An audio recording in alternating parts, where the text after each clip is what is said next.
In today's video, we're going to be talking about 3 shots that are hurting your pickleball game.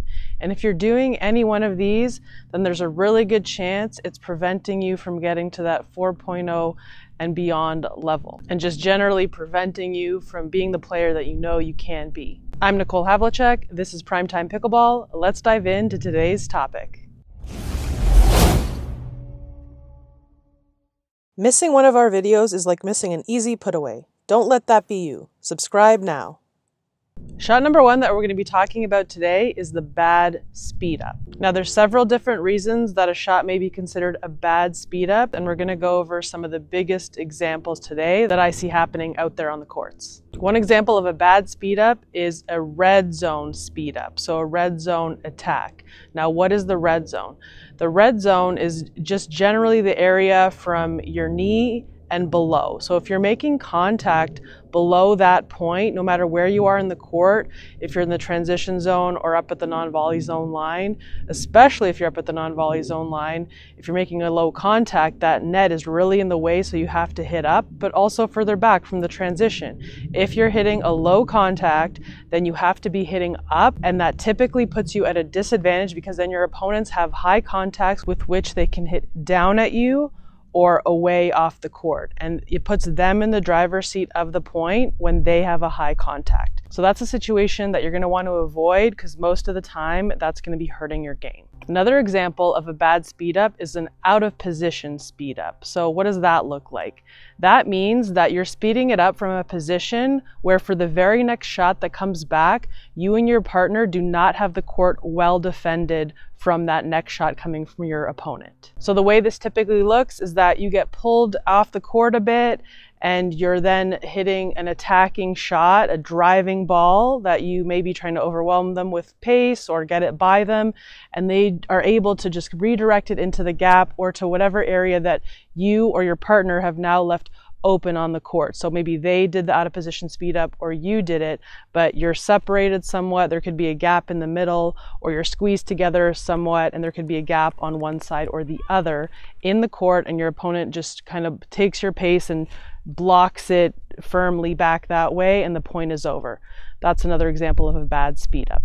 The last example I have for you today is basically what we typically know as banging. You're just speeding up everything and trying to hit it at max speed, trying to overwhelm your opponents with pace. Now that can work for a time at lower levels, but as you may have heard, as you progress in levels, you have to develop the complete skill set, which means slowing the ball down, getting yourself out of a situation where you may have a red zone contact or a low contact or an out of position contact, and hitting a reset shot so that you have time to then get back in position and rebuild the point and advance to the net and try to set up an attack.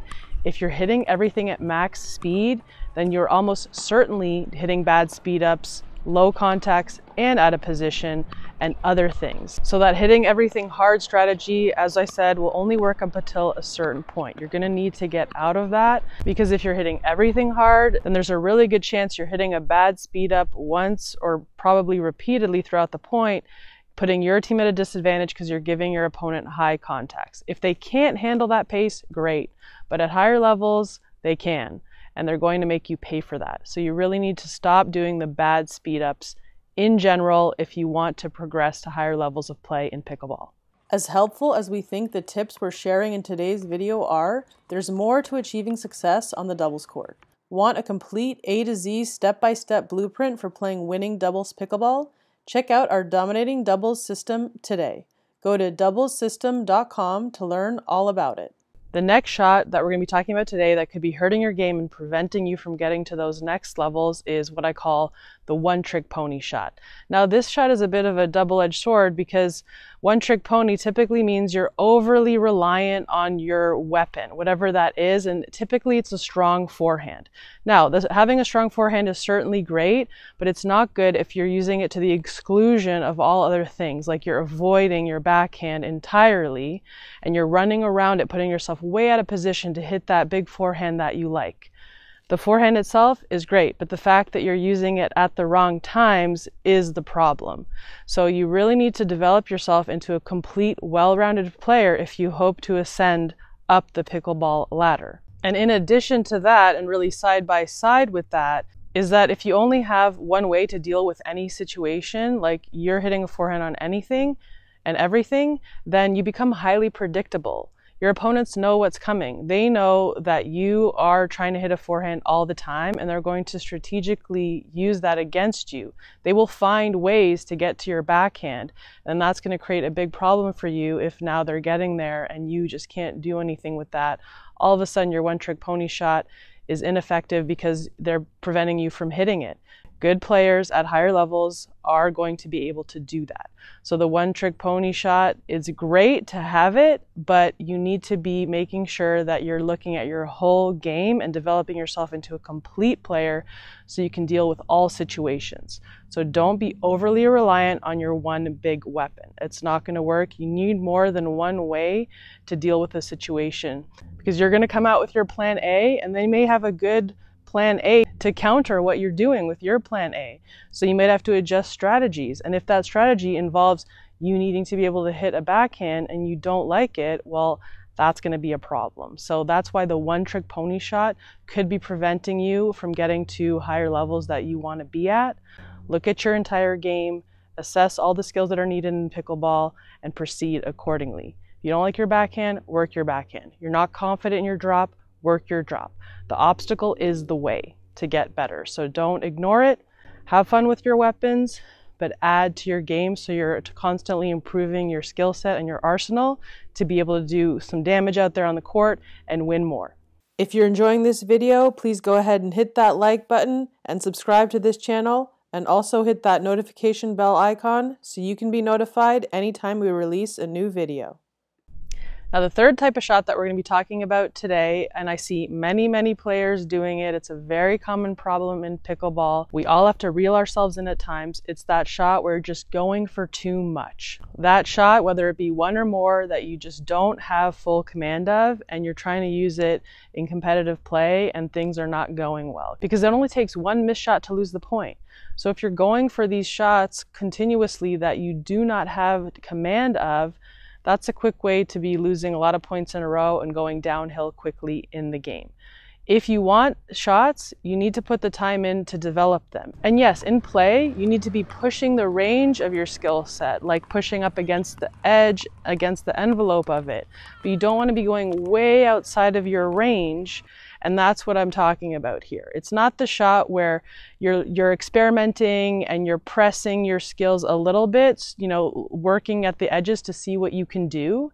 It's those shots that you're going for that you are just way over here and you're nowhere near them yet. That shot for a pro or someone may be a shot that they're making like 99% of the time. And it certainly is achievable if you're willing to put the work in, but you may not have it right now. And it's a really good project to go and work on it.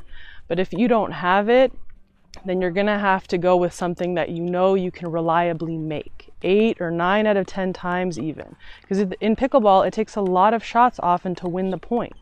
So you have to be making quite a few shots just to get on that scoreboard, each and every point. So you can't be going for a shot that you're going to make or miss 50-50. It's like a coin flip if you're making that shot. And because if you do that one shot and then the next shot, you've lost the point probably within 2, at best 3. And so that game is just not going to be winnable for you if you're going things way outside of your range. So dial it in, go for more makeable shots for you, and work up your skill set in practice and drill sessions to those skills that you want to be able to hit and add to your arsenal. So those are the 3 types of shots that you're going to want to take a look at, assess how often are you doing those types of things in your play. I certainly have to do that as well. We all do. That's part of the beauty of the game, is that we're always figuring things out. It's a constant puzzle.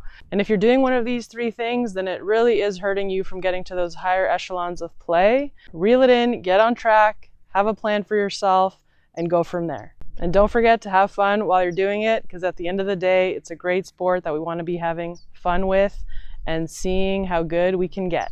Get out there and get to it. If you enjoyed this video, please like, comment, and share. For more pro player pickleball tips, techniques, strategies, and more on how to take your game to the next level, please visit primetimepickleball.com. You'll find a clickable direct link in the video description below. Thanks for watching. We'll see you in the next one, and until then, happy pickling.